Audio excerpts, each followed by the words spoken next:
Di pertemuan minggu lalu kita sudah bahas tentang ASP.NET Middleware. Nah, kemudian di pertemuan kali ini kita akan bahas tentang MVC pattern. Mungkin Bapak Ibu sendiri juga sudah lumayan familiar ya dengan MVC design pattern ini, karena ya di banyak bahasa pemrograman lain juga banyak digunakan juga di framework lain ya, seperti kalau di PHP itu banyak sekali ada di CI, Laravel, kemudian kalau Java di Spring. Nah, MVC ini sebenarnya juga sudah ada di ASP.NET ya, mulai ASP.NET MVC itu di mungkin tahun 2008, itu di .NET framework yang lama, yang klasik ya. Nah, kemudian sekarang dikembangkan lagi dan di-upgrade gitu ya ASP.NET-nya jadi ASP.NET Core seperti yang kita gunakan sekarang. Nah, untuk patternnya sebenarnya cukup sederhana ya. Jadi kalau kita bicara tentang MVC itu kan, nah ini ya MVC pattern ya, itu terdiri dari 3 bagian saja, yaitu ada model, view, dan controller. Jadi MVC sendiri ini adalah arsitektur desain pattern yang digunakan untuk mengimplementasikan user interface layer dari aplikasi kita gitu. Nah, kalau kita lihat aplikasi web gitu ya, atau aplikasi pada umumnya lah, itu dibagi menjadi beberapa layer kan. Biasanya ada UI layernya, kemudian business logic atau domain layer ya kan, kemudian ada data access layernya. Nah, untuk MVC pattern sendiri itu digunakan di user interface layernya dari aplikasi. Nah, ini terdiri dari 3 komponen utama gini ya. Jadi bentar. Nah, ini cuman terdiri dari yang atas ini sebenarnya controller. Nah, controller ini ya. Kemudian di sini ada model. Nah, kemudian di sini ada view. Oke. Nah, jadi ada 3 komponen utama ya. Controller ini berperan sebagai ya seperti apa ya, bridging gitu ya, sebagai bridge gitu. Jadi nanti kalau kita melakukan request itu lewatnya dari controller dulu ya, misalnya ada HTTP request ya kan. Nah, controller ini yang nanti akan menentukan gitu ya, kira-kira model ini merepresentasikan data ya kan, model apa yang akan ditampilkan ke dalam view gitu ya. Nah, view ini biasanya isinya adalah HTML, CSS gitu ya, tampilannya, render tampilan UI-nya gitu ya di sini. Nah, kalau aplikasi web ya ini view-nya berarti nanti berupa HTML, CSS, ada JavaScript-nya juga mungkin di sini. Nah, untuk model ini representasi dari data. Nah, datanya ini mungkin kita ambil dari database. Ini DB. Nah, mungkin pertemuan depan kita juga bahas tentang database gitu ya. Jadi dari database ya kan. Nah, di sini harus ada model representasi dari data yang gitu kan. Jadi kita buat modelnya dulu gitu. Biasanya ya secara sederhana nanti kalau di C# implementasi di modelnya ini berupa kelas gitu ya. Nah, kita bikin kelas yang merepresentasikan data yang mau ditampilkan. Kemudian datanya itu ditampilkan di view mana gitu ya. Nah, itu semua diatur oleh controller gitu. Jadi kalau kayak ilustrasinya, kalau kayak kita lihat apa ya, orkestra gitu ya. Ini controller itu ya orkestratornya gitulah ya, yang ngasih aba-aba, misalnya ini piano main gitu ya, kemudian biola main gitu. Jadi semuanya lewat controller. Jadi controller ini yang mengatur nanti model mana ditampilkan di view mana, itu semuanya lewat controller. Nah, di controller sendiri nanti juga ada mekanisme untuk pengalamatan resource-nya gitu ya, atau biasa disebut routing gitu ya. Nah, ini kita akan bahas juga. Jadi sebenarnya simple aja sih. Di MVC pattern itu cuma terdiri dari 3 komponen ini ya, controller ya kan. Kemudian controller ini untuk pengaturnya, dia mengatur model mana yang ditampilkan di view mana, seperti itu. Nah, sekarang kita lihat implementasinya di ASP.NET Core gitu ya. Jadi gimana cara menerapkan MVC pattern ini di ASP.NET Core. Nah, untuk ASP.NET Core sendiri itu sebenarnya nggak harus menggunakan MVC pattern gitu.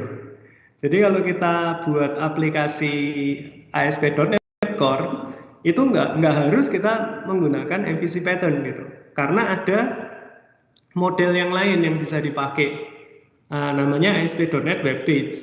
Nah itu kita menggunakan yang namanya Razor Page. Nah ini mirip seperti Razor Page, itu mirip seperti apa ya, web form gitu. Jadi untuk pengalamatannya gitu ya, untuk routingnya itu langsung untuk pengaturan foldernya itu langsung nggak menggunakan routing seperti di MVC gitu ya. Ya kapan nanti kita bisa bahas juga untuk yang Razor Page ini. Ya, di Blazor juga pakai model yang seperti ini, nggak menggunakan MVC gitu. Nah, jadi ASP Core ini bisa dibilang fleksibel gitu ya. Kita nanti mau menggunakan MVC pattern bisa, mau menggunakan web page, mungkin kalau menurut saya ya dari sisi manajemen kodenya itu yang ASP.NET Web Page itu lebih simple gitu ya. Apalagi untuk aplikasi yang nggak terlalu besar, nggak terlalu kompleks gitu. Nah mungkin itu juga bisa jadi alternatif nanti kalau teman-teman mau mengembangkan aplikasi web ya. Mungkin bisa jadi nggak perlu menggunakan MVC gitu. Kita langsung aja menggunakan yang web page. Nah, sekarang kita masuk ke projectnya ya. Kemarin kita udah buat project yang dari empty project gitu ya, project yang kosong. Nah, kemudian gimana ini biar bisa menggunakan MVC pattern gitu.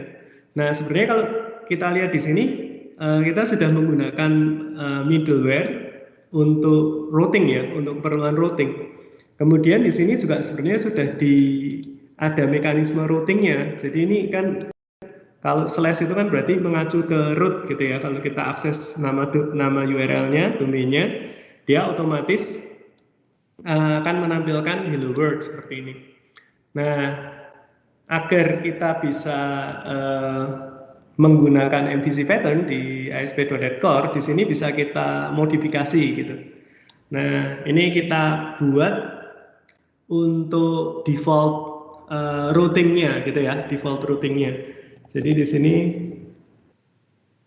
endpoint ya kan, di sini map controller root.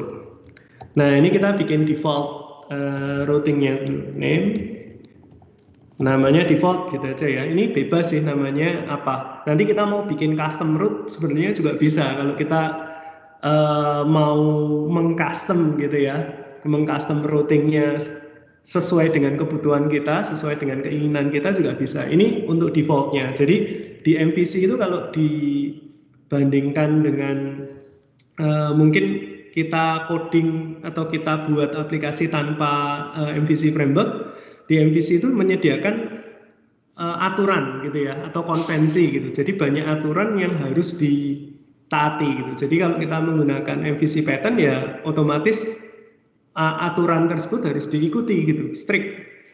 Nah ini ada plus minusnya juga ya. Plusnya sih kalau kita develop gitu dengan developer yang banyak developer itu kan standarnya jadi bagus, jadi baku gitu ya. Jadi semua developer harus mengikuti konvensi atau aturan yang ada di MVC pattern gitu. Jadi mau nggak mau harus seperti itu. Nah ini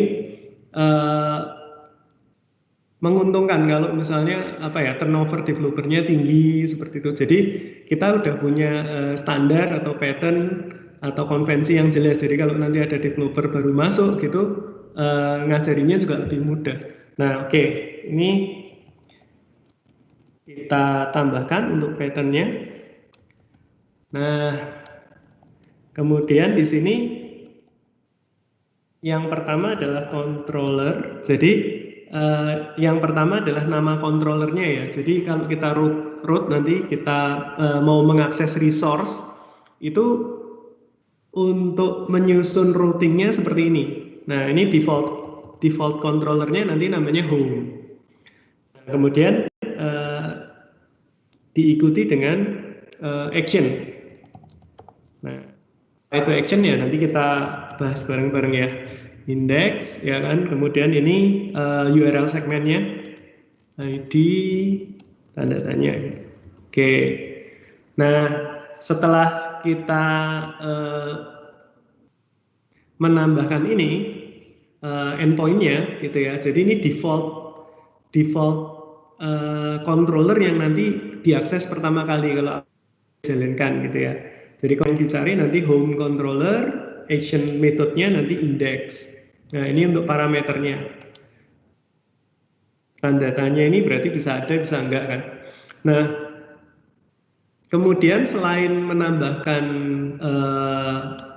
atau mengkonfigurasi use endpoint middleware, kita juga harus menambahkan di sini di configure service. Nah ini kita harus menambahkan dependency injection-nya di sini services. Nah di sini kita menggunakan yang add controller. Nah with view. Nah karena ini kita nanti mau buat aplikasi web ada view-nya ya. Kita kan nggak mau bikin backend. Kalau bikin backend, bikin API mungkin nggak perlu pakai view gitu. Dia langsung return-nya JSON misalnya seperti itu atau XML. Nah kalau ini kita kan return-nya nanti view, ada HTML, ada tampilannya ya. Jadi di sini kita pakainya yang add controller with view. Nah seperti ini. Jadi ini modular. Kalau kita mau pakai MVC ya tambahin di konfigurasi di endpoint-nya, kemudian tambahkan ini. Oke, seperti itu. Nah kemudian kita juga harus membuat foldernya dulu. Untuk controller kita bisa membuat folder di sini, add new folder, kita beri nama misalnya controllers gitu ya. Nah ini sudah bagus sih ya aturannya. Jadi kalau kita mau membuat controller di ASP.NET MVC, nama foldernya di sini harus controllers gitu. Nah ini udah ada konvensinya, udah ada aturannya. Nah kemudian misalnya aja ya di sini kita mau buat baru. Nah ini sebenarnya bisa langsung ditambahkan di sini. Nah, kalau menggunakan Visual Studio 2019 Community lebih mudah karena ada template-templatenya. Kalau kita pakai Visual Studio Code ya harus diketik semua gitu. Ada sih CLI komennya untuk membuat controller, membuat action gitu bisa sih cepet. Nah ini empty aja. Misalnya namanya di sini home controller. Nah ini namanya home controller ya. Nah, .cs. Nah ini kita add. Nah jadinya seperti ini. Jadi controller itu ya cuman kelas gitu ya, kelas biasa yang diturunkan dari controller, dari objek controller ini ya. Nah kemudian nama controller di sini misalnya ini ya home ya. Ini nama kelasnya ya harus home terus diikuti dengan controller seperti itu. Dan harus disimpan di folder controllers gitu kan. Kemudian ini ada action methodnya. Nah, ini action methodnya yang pertama di sini index gitu ya. Index itu defaultnya. Jadi kalau kita nanti mengakses di URL-nya ya tinggal nama domainnya /home/index harusnya gitu. Tapi kalau nggak ditulis /home gitu ya, otomatis action yang dipanggil adalah yang index. Nah di sini return-nya bisa return view atau return yang lain. Ini kan objek kembaliannya adalah e-action result. Ini bisa mengembalikan macam-macam sih, bisa return content, return JSON, return view. Misalnya ini return content aja ya, nggak usah return view dulu. Misalnya di sini saya beri nama hello controller ya. Nah kalau udah ini kita bisa akses. Nah, kita jalankan.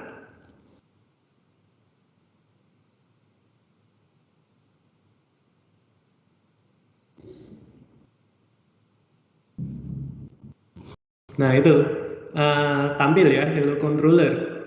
Kalau kita lihat di sini sebenarnya pengalamatannya adalah /home.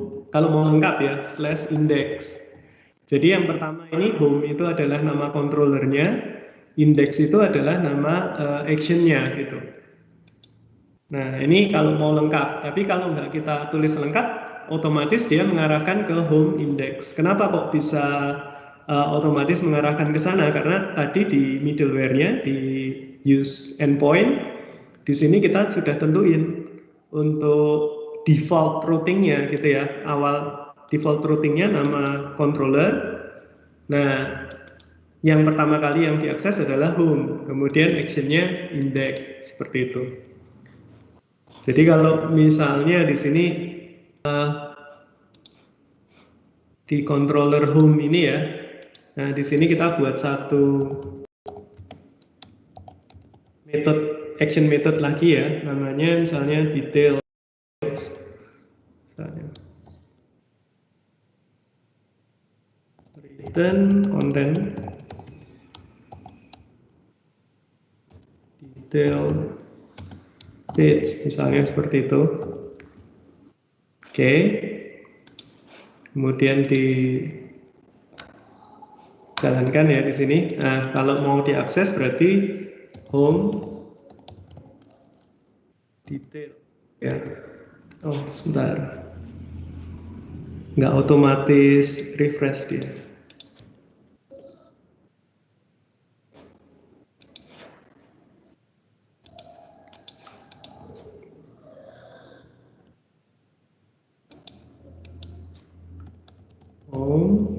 Nama controllernya di sini details ya, pakai S ya. Oke. Nah ini jangan salah ya, details. Nah itu, ini dari detail page. Jadi untuk controller pengalamatannya seperti itu. Misalnya kita bikin controller baru, namanya student gitu.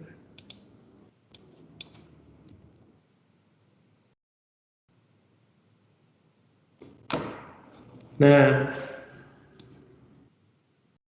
kemudian di index return content student controller. Nah, misalnya seperti ini ya. Kemudian kita jalankan.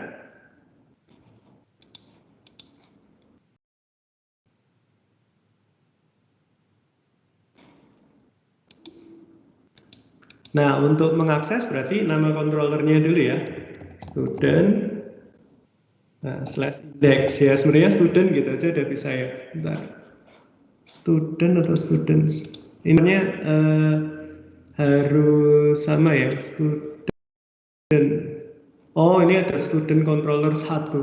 Oke, di rename. Tadi waktu buat ada kesalahan ya, kita belum rename. Oke, ini kita rename aja. Oke, jalankan lagi.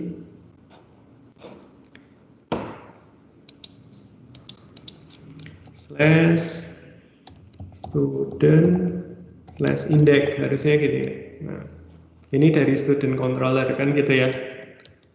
Nah, nggak ditulis indeksnya pun di sini otomatis sudah secara manggil yang indeks seperti itu. Oke, jadi jelas ya untuk pembuatan controllernya gitu. Nah, kemudian selain controller ini, tadi kan ada bagian lain ya, yang namanya models.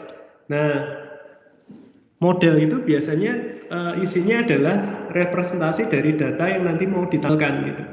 Nah, controller ini tugasnya mengambil model gitu ya, mengambil informasi dari model. Nah, kemudian informasi tersebut ditampilkan. Misalnya bisa ditampilkan di view atau misalnya bisa di output sebagai JSON atau yang lain gitu ya. Nah, di sini kita bisa buat foldernya dulu, namanya models. Ini juga konvensinya seperti ini gitu ya. Sebenarnya foldernya bukan model ya nggak apa-apa kalau ini ya, cuman standarnya kita kasih nama model gitu biar coding standarnya lebih bagus. Oke, jadi diikuti aja konvensinya ya. Nah, ini model.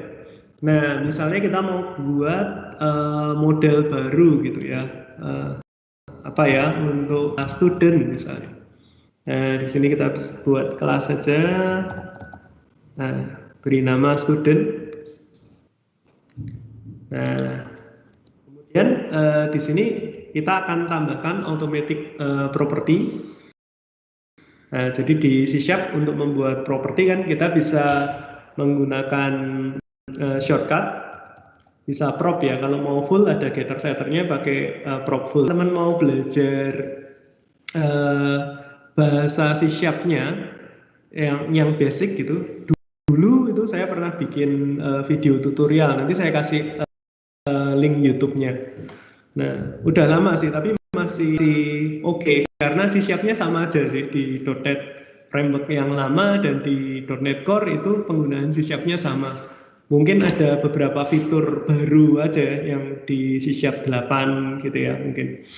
Oke. Nah, di sini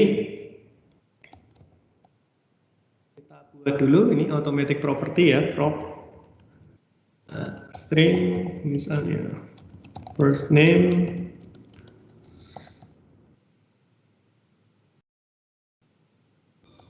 last name.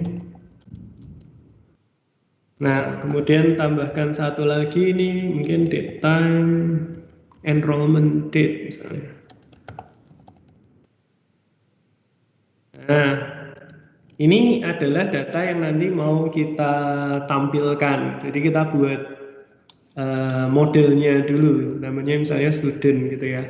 Nah, sekarang cara mengaksesnya gimana? Ya, kalau di ASP.NET Core itu kita bisa menggunakan konsep yang namanya dependency injection gitu. Karena kan ini modular dan dengan menggunakan dependency injection itu nanti kita jadi lebih fleksibel gitu ya, lebih fleksibel dalam mengimplementasikan kita cuman mendefinisikan kontrak awalnya dulu gitu ya. Nanti implementasinya seperti apa itu bisa kita tentukan. Jadi bisa fleksibel. Ini akan sangat berguna ketika kita misalnya nanti menggunakan unit testing dan lain-lain.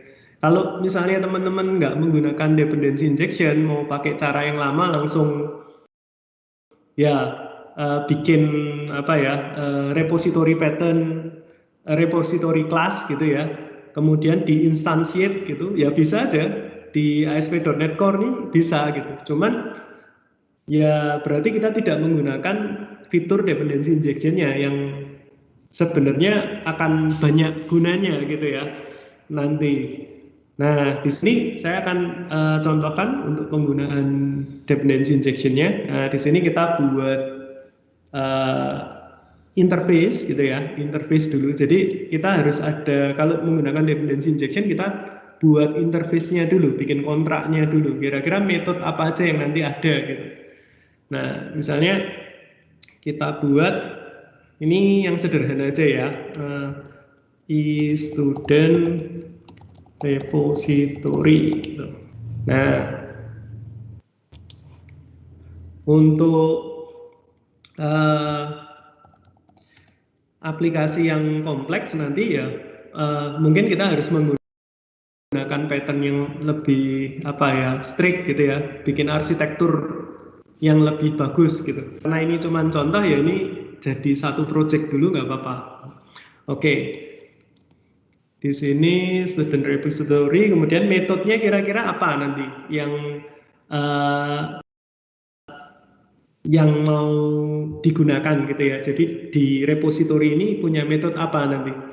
Nah, di sini kembaliannya enumerable dari, nah kita sudah buat ya untuk kelasnya ya. enumerable dari student, misalnya get all, ini get all data maksudnya. Seperti ini. Jadi pertama tentukan dulu interface-nya. Nah, setelah itu baru kita bikin kelas yang mengimplementasikan interface yang sudah kita buat sebelumnya. Nah, ini kelas namanya student repository. Misalnya gitu ya. Ini namanya boleh bebas. Ini cuman yang biasa dipakai gitu ya, kan menggunakan repository pattern. Nah, di sini implements. Nah, kalau di C# untuk inherits dan implements itu kan sama ya keywordnya, pakai *2, pakai *2 seperti ini. Student repository. Nah, di sini saya klik implement interface gitu ya. Jadi ini metode yang tadi kita buat di sini di kontraknya, di repositorinya, ini diimplementasikan di sini. Nah, kemudian baru di sini kita tambahkan karena ini contoh aja gitu ya. Saya belum ambil dari database. Mungkin pertemuan next gitu ya, next pertemuan ke depan kita akan ambil datanya dari database. Oke, ini kita buat dulu. Nah,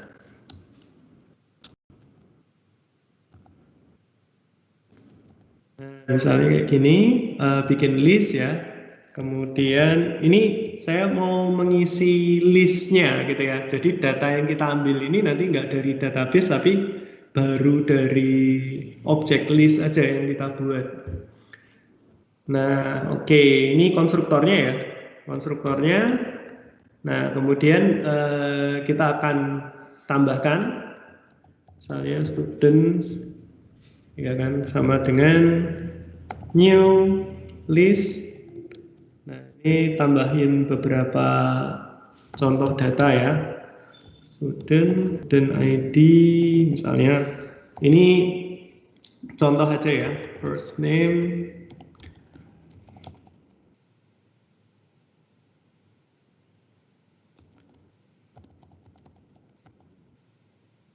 Nah, kemudian untuk enrollment date-nya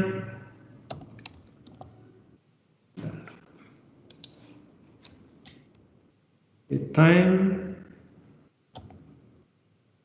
parse, kita isi ya, misalnya join-nya 2021 misalnya gitu. Nah, ini contoh data pertama. Nah, kemudian ini contoh data kedua. Saya copy.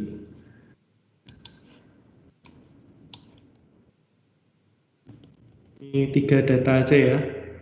Nah, ini saya rubah.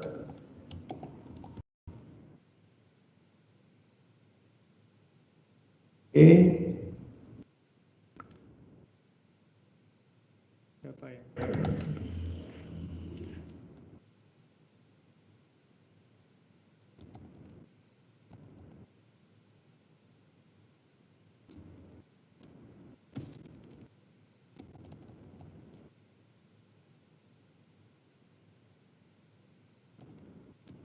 Nah, ini contoh aja. Nah, berarti kita ada 3 data ya. Eric, Joe, dan Terry ini kan. Nah, kemudian contoh datanya ini nanti kita akan akses dari sini. Di sini kan ada get all gitu ya. Nah, ini kita return dan segini aja ya. Nah, kalau mau di order, nah ini namanya lambda expression. Nah, kalau teman-teman belum pernah pakai ya harus lihat dulu di C# ya. Jadi harus lihat dulu tutorial tentang lambda expression atau link gitu ya, order by. Ya, first name misalnya gitu ya. Nah, jadi di sini kita kembalikan datanya. Nah, ini kita sudah buat modelnya, ya kan? Ada model students, kemudian kita juga udah buat interface-nya, ya kan? Kemudian ada student repository yang implements interface is student repository. Nah, ini implementasinya seperti ini. Nah, ini implementasi saya ya. Nah, oke, ini mengembalikan semua data student, cuman seperti itu aja, sederhana ya. Nah, sekarang gimana cara untuk menggunakan student repository ini di ASP Core gitu ya. Nah, sebenarnya kalau mau menggunakan cara yang sama seperti di ASP MVC biasa gitu ya, ASP MVC yang lama, yang menggunakan yang terakhir itu ASP MVC 5 ya, ASP MVC 5 yang terakhir. Nah, itu bisa menggunakan instant class saja. Jadi kita panggil itu misalnya namanya apa ya, student repository gitu kan. Kemudian di sini apa, repository misalnya sama dengan new kan gini, biasanya cuman seperti ini ya. Kemudian kita panggil metodenya gitu.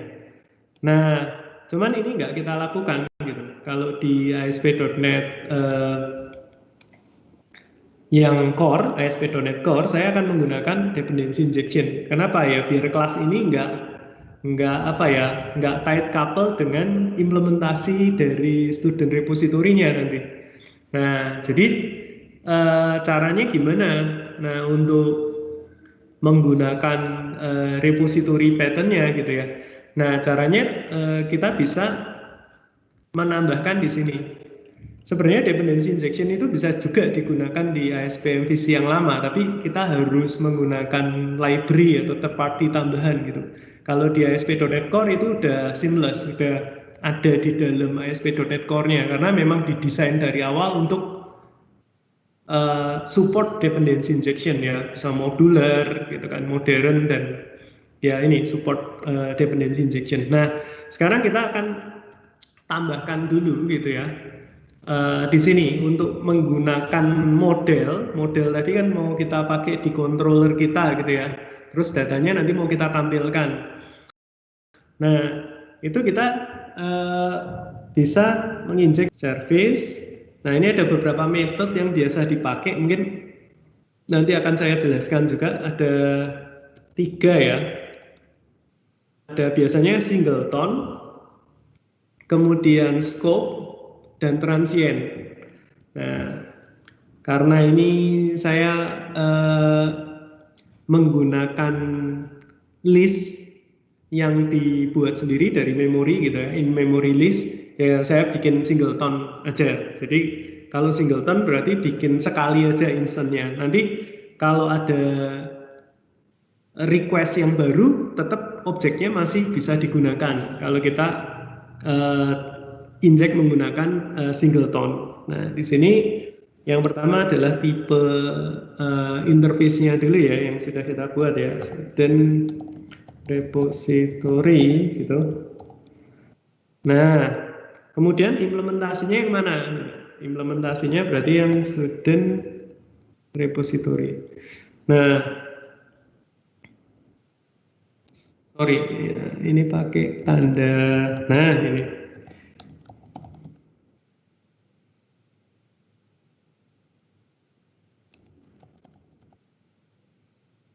Nah, seperti ini. Jadi tipenya adalah e-student repository, implementasinya adalah student repository. Nah, dengan menggunakan dependency injection ini akan memudahkan nanti kalau kita masuk ke unit testing dan yang lain ya, karena implementasinya ini kan bisa berbeda gitu kan. Tergantung kita mengimplementasikannya seperti apa. Jadi setelah dibuat, kita daftarkan dulu di sini. Nah, kemudian cara menggunakannya gimana? Misalnya saya mau mengakses data tadi dari student controller. Ya, saya klik di student controller, kalau belum ada dibuat gitu ya. Nah, kemudian di sini akan kita pakai gitu ya. Caranya gimana? Karena kita menggunakan dependency injection ya, cara pakainya berarti di sini kita tambahkan konstruktornya dulu. Nah, ini data yang nanti akan kita objek yang akan kita pakai ya. Student repository, student. Nah, kemudian di sini ini belum ada objeknya ya, nanti akan saya generate. Oke. Oke. Nah, jadi seperti ini cara untuk menggunakannya. Jadi nggak menggunakan instansiasi seperti biasa ya. Misalnya student sama dengan new student repository gitu enggak, tapi kita inject dengan cara seperti ini. Di konstruktor kita tambahkan, ya kan. Nah, ini objek yang nanti bisa kita gunakan.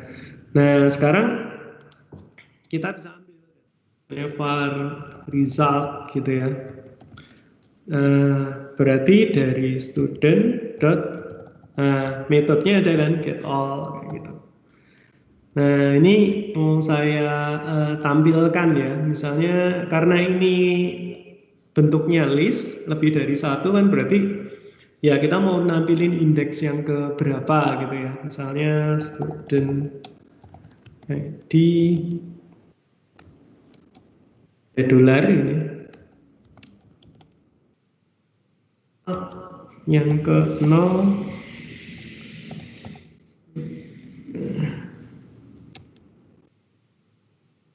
Oh, ini di list dulu ya. Ini karena pakai var kan dia belum otomatis di convert ke list, masih enumerable kan, jadi kita listkan dulu. Oke.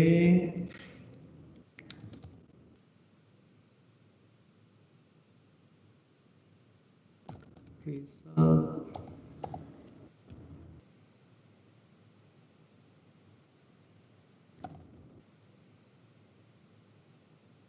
Oke, seperti ini.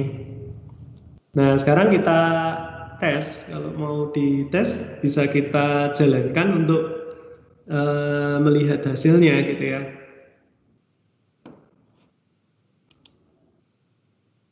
Nah, ini ya. Oke, kalau kita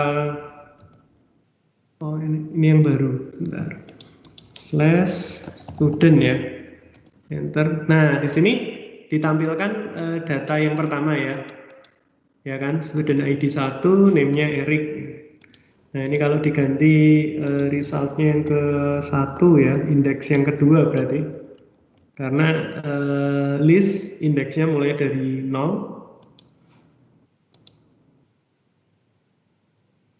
Oke, bisa ya, Joe. Oke. Nah, caranya seperti itu untuk menggunakan model ya, didaftarkan menggunakan dependency injection. Nah, misalnya aja, oh saya mau ambil datanya cuman satu data aja ya, kalau ini kan get all ya. Nah, caranya gimana ya? Mungkin di sini kita harus definisikan dulu kan, metodenya kira-kira apa nanti. Student misalnya ya, get by ID gitu aja. Integer ID, ini untuk student ID-nya. Nah, karena interface-nya diganti, berarti implementasinya juga harus dirubah ya. Nah, di sini kita tambahkan interface yang tadi kita tambahkan. Nah, di sini tadi kita tambahkan interface get by ID. Nah, di sini juga kita tambahkan get by ID. Nah, ini implementasinya mau seperti apa ya? Jadi ambil satu data aja, detail gitu ya. Kalau yang sebelumnya ini kan get semua data. Nah, kalau yang kedua di sini itu kita mengambil satu result saja. Satu result. Nah, caranya ya ini saya pakai Lambda lagi, bisa pakai Lambda, bisa pakai link SQL kalau mau. Nah, link queue ya. to SQL. Kalau link to SQL itu implementasi link untuk akses database. Kalau yang sekarang banyak digunakan Entity Framework. Ya mungkin pertemuan selanjutnya kita akan bahas tentang Entity Framework. Nah, where dot student ID sama dengan ID. Oke, seperti ini ya. Nah, karena ini cuma satu data aja yang diambil, berarti di sini kita bisa pakai single or default. Nah, ini memastikan bahwa yang diambil itu cuma satu data aja. Kemudian kita return ya, result. Nah, oke, seperti ini. Nah, untuk student controllernya di sini bisa ditambahkan. Misalnya untuk menampilkan apa ya, detail. Nah, seperti ini. Nah, di sini untuk parameternya ID ya. Oke. Var result ini satu data aja yang dikirimkan ya dari modelnya tadi. Student get by ID kan. Nah, di sini ID.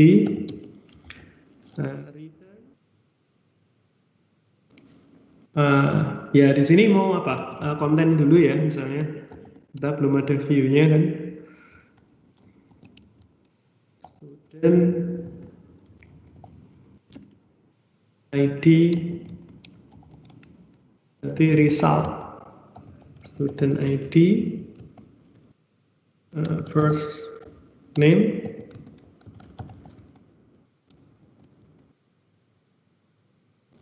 result first name ya.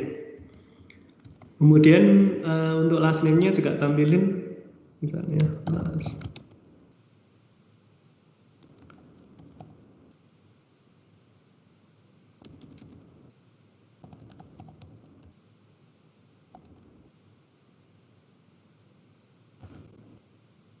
Oke, seperti ini. Nah, kemudian kita coba untuk jalankan. Nah, untuk pengaksesannya berarti kita akses dulu nama controllernya student, ya kan? Kemudian nama actionnya adalah details, kan? Nah, kemudian ada parameternya. Nah, parameternya itu bisa dimasukkan tadi dalam URL segmen seperti ini. Yang mau diakses itu yang ID-nya berapa, misalnya 2 gitu ya. Nah, di sini tampil ya 2. First name-nya Joe, last name-nya Higashi gitu ya. Nah, seperti itu. Nah, itu contohnya untuk penggunaan model gitu ya. Nah, kalau di sini kan kalau kita lihat return-nya di sini konten aja ya. Sebenarnya return-nya ini bisa berupa view tadi. Nah, ini kan modelnya udah dapat, datanya udah dapat. Nah, kemudian data tersebut mau ditampilkan di mana gitu ya. Mau ditampilkan di view mana dan ditampilkan seperti apa gitu. Nah, view itu nanti yang bertanggung jawab untuk tampilannya gitu ya, merender HTML-nya seperti apa gitu ya. Kalau misalnya teman-teman menggunakan banyak JavaScript di sana, misalnya jQuery dan lain-lain ya, nanti nambahinnya ya di bagian view gitu ya. Kalau controller itu harus ramping mungkin gitu. Jadi nggak boleh ada banyak implementasi di controller gitu. Kalau nanti misalnya mau buat yang seperti ini ya, query-query seperti ini, harusnya nanti kalau aplikasinya sudah cukup kompleks, lebih kompleks kayak database dan lain-lain ya, kita bikin data access layer-nya, kita bikin data business process layer-nya gitu ya. Jadi nggak terus semuanya di coding di controller. Saya sering lihat tuh kalau yang menggunakan MVC gitu ya, baik ya di ASP atau di PHP mungkin gitu ya, semuanya di coding di controller gitu. Nah, itu bukan best practice yang baik gitu, karena controllernya jadi gendut gitu ya, namanya fat controller gitu. Harusnya controller itu sekurus mungkin, thin controller. Nah, controller cuman bertanggung jawab ini aja, model ini ditampilin di view mana gitu aja. Jadi nggak boleh ada data akses atau bisnis proses atau apa yang di code di controller. Nah, itu juga biar kita bisa reuse lagi modelnya dengan lebih baik, lebih mudah gitu ya. Seperti itu. Oke. Nah, ini kalau mau menambahkan view, sebenarnya di sini kita juga bisa membuat folder ya. Ini udah ada standarnya juga. Jadi di MVC itu penuh dengan konvensi gitu ya. Ada aturan-aturan yang kita harus ikutin. Nah, untuk view ini juga harus disimpan di folder views gitu ya. Kemudian di dalam folder views ini juga harus ada folder yang namanya sama dengan nama controllernya. Nah, misalnya di situ ada home, berarti nanti kalau kita panggil berarti di sini home. Namanya home, ya kan? Ini controllers home, ya kan? Nah, kemudian untuk view-nya, view-nya kita menggunakan yang namanya razor page gitu ya. Nah, sebenarnya ini view-nya HTML biasa nggak apa-apa gitu. Misalnya kita return di sini, kita buat file apa ya HTML gitu, bisa aja. Cuman kalau di ASP.NET Core untuk view itu kita menggunakan yang namanya Razor view. Razor itu apa? Razor itu sebenarnya bahasa bisa dibilang Razor itu kombinasi dari Razor ya, itu kombinasi dari HTML plus C# gitu. Nah, teman-teman kan pernah pakai apa ya? Mungkin bahasa atau framework lain ya yang ada view engine-nya gitu kan. View engine-nya. Nah, view engine itu sebenarnya kan juga tujuannya biar bisa menuliskan code program gitu ya digabung dengan HTML, jadi lebih uh, mudah gitu ya untuk digunakan. Nah, kalau di ASP Core gitu ya, ini kita menggunakan Razor View namanya. Nah, di sini kalau kita lihat ekstensinya adalah CS HTML gitu. Kalau di MVC 5 yang lama itu ekstensinya ada CS HTML, ada juga kalau misalnya teman-teman pakainya bahasa pemrograman VB ada yang VB HTML gitu ya. Kalau CS itu berarti C# pakainya CS HTML. Nah, di sini sebenarnya ya kita bisa apa? Menambahkan HTML gitu ya.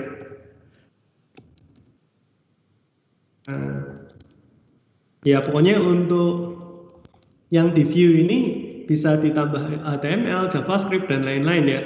Plus bisa dikombinasikan nanti dengan kode C# gitu. Nah, ini sederhana aja ya, misalnya hello view. Nah, di sini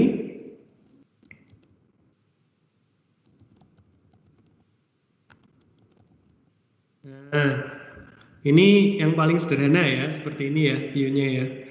Nah, ini ada konvensinya tadi ya, namanya harus sama dengan nama controller, kemudian nama Razor page-nya itu juga harus sama dengan nama action methodnya. Nah, di sini kan kita punya action method namanya index ya kan, berarti di sini index. Kalau nanti mau buat untuk yang detail ya, di sini nanti view-nya kita buat detail seperti itu. Nah, di sini return view misalnya gitu ya. Nah, ini nggak usah dikasih parameter di sini ya. View ini dia udah otomatis mencari dia. Jadi ASP Core-nya nanti langsung cari di folder view ya kan, yang kemudian di dalamnya cari folder home ya kan, karena ini controllernya namanya home. Kemudian cari file index.cshtml seperti itu. Nah, mekanismenya seperti itu. Jadi kalau ini kita jalankan,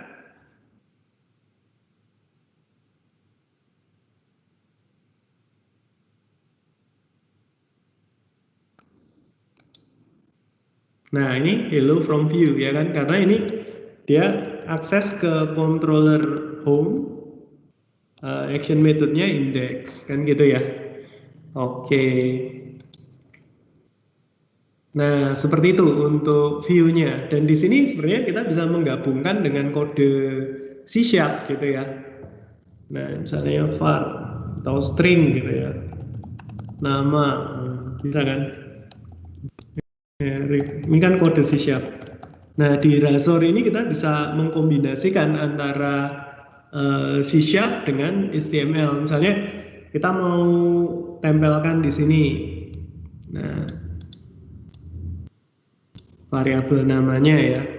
Nah, ini kita tinggal tambahkan add gitu ya, nama. Nanti untuk if, for gitu bisa di sini ya kan, if. Nah, jadi untuk menggabungkan antara HTML dengan C#. Nah, itu fungsinya Razor gitu ya.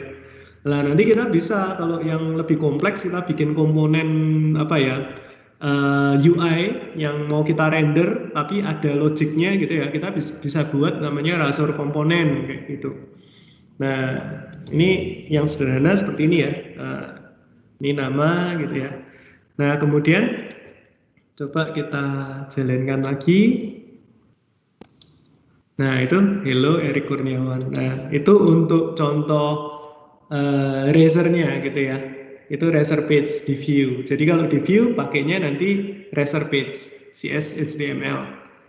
Nah, nanti bisa kita bikin razor komponen, bikin tag kita sendiri gitu ya. Kalau di HTML kan ada H1, title, itu sebenarnya kita bisa menggunakan atau custom gitu ya, tag helper gitu ya, kita bisa bikin sendiri nanti. Nah, jadi itu penjelasan saya tentang MVC ya yang ada di ASP Core.